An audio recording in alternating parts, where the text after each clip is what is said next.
Дорогие друзья, канал «Домашняя кухня» с Аллой приветствует вас.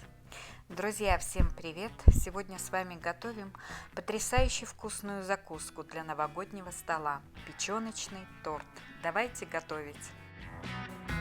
Друзья, торт начнем готовить с приготовления печеночных блинов. Вот здесь в миске у меня килограмм куриной печени. Ее нужно тщательно промыть каждую, посмотреть, есть ли на ней желчный пузырь. Если на ней есть желчный пузырь, такую печенку сразу удаляйте, потому что она во всей массе даст горечь.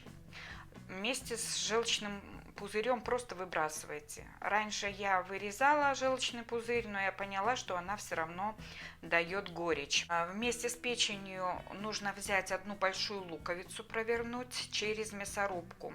В мясорубку я ставлю вот такую самую мелкую решетку, какая у меня есть. И сначала проверну лук, чтобы он не оставался на стенках винта, а потом прокручу печенку и затем уже кусочек твердого батона, маленький кусочек, чтобы он прогнал всю печень.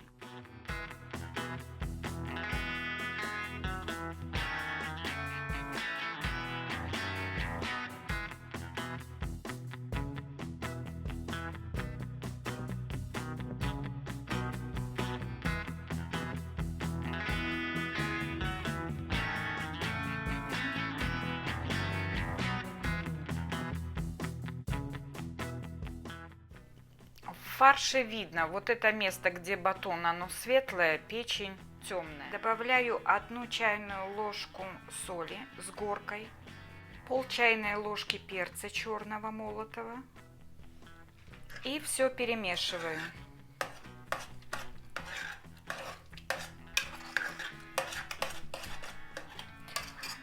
Друзья, у кого крупная решетка в мясорубке, лучше этот печеночный фарш еще пробить блендером. Печень очень ароматно пахнет в сочетании с луком. Теперь добавлю сюда вот 3 таких с горкой хороших ложки муки.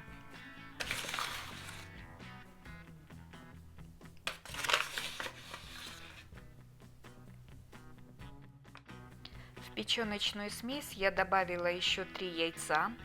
И все это размешаю венчиком вместе с мукой.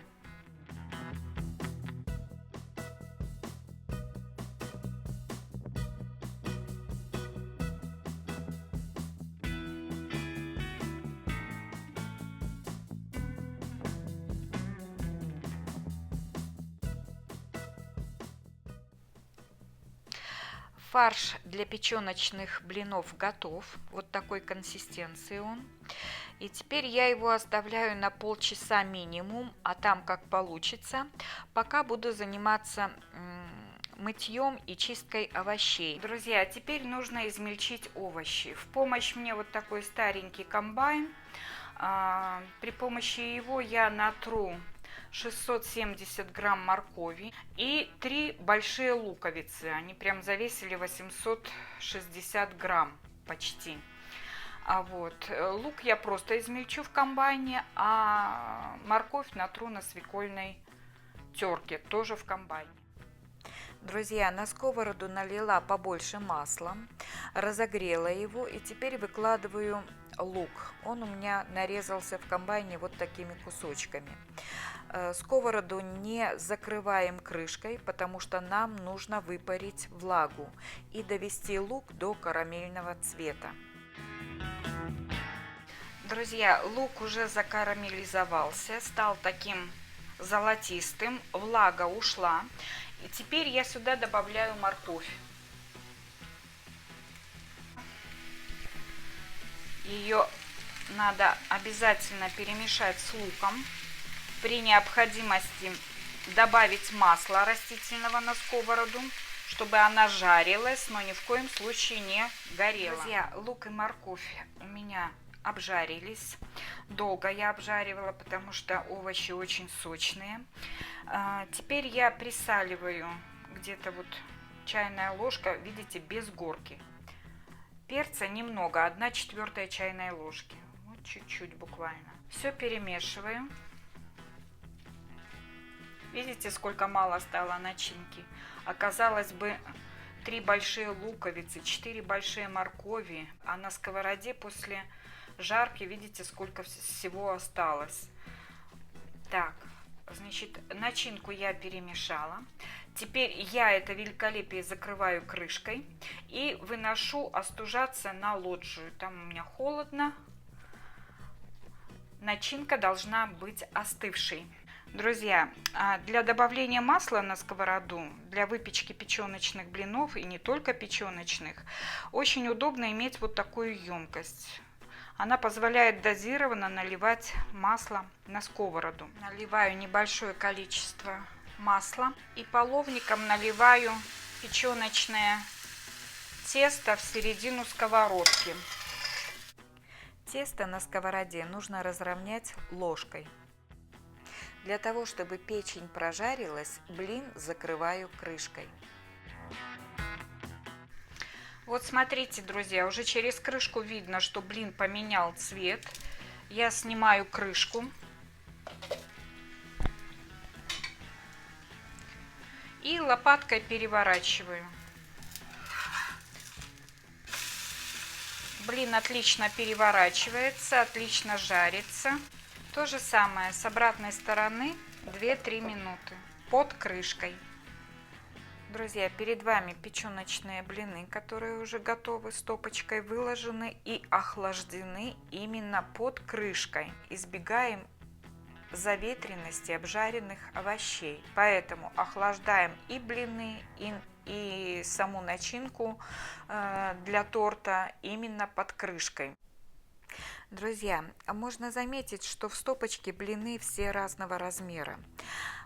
Для того, чтобы привести блины к одному размеру, чтобы они эстетично смотрелись, на столе я воспользуюсь блюдцем. Кладу блин, на него тарелку и аккуратно ножиком обрезаю по кругу.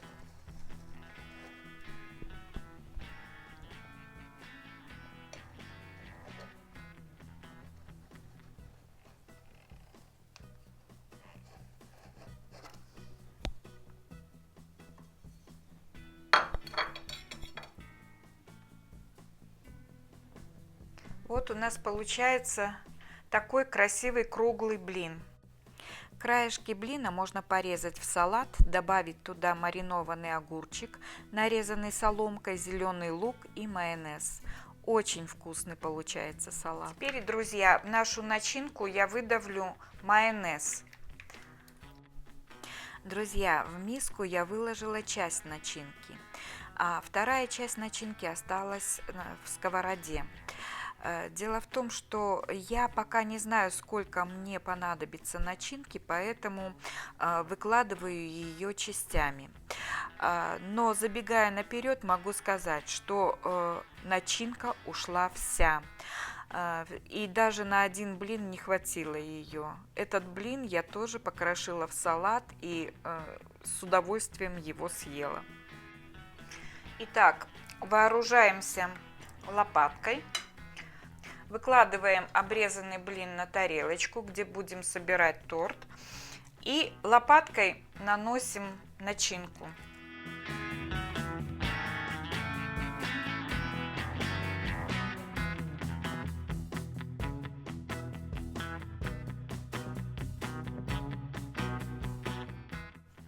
Опять выкладываем блин, затем начинку и так до конца.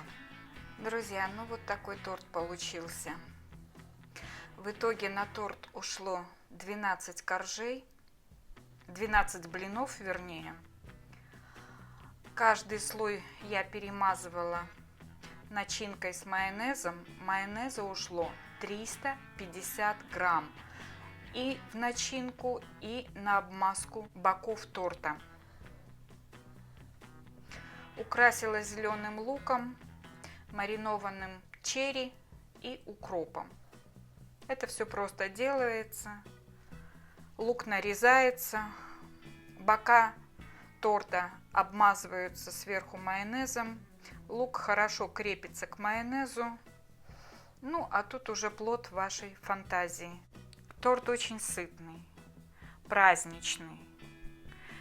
Если меня смотрят мужчины, то, конечно, мужчины не будут заморачиваться, уверена в этом, печь эти блины печеночные.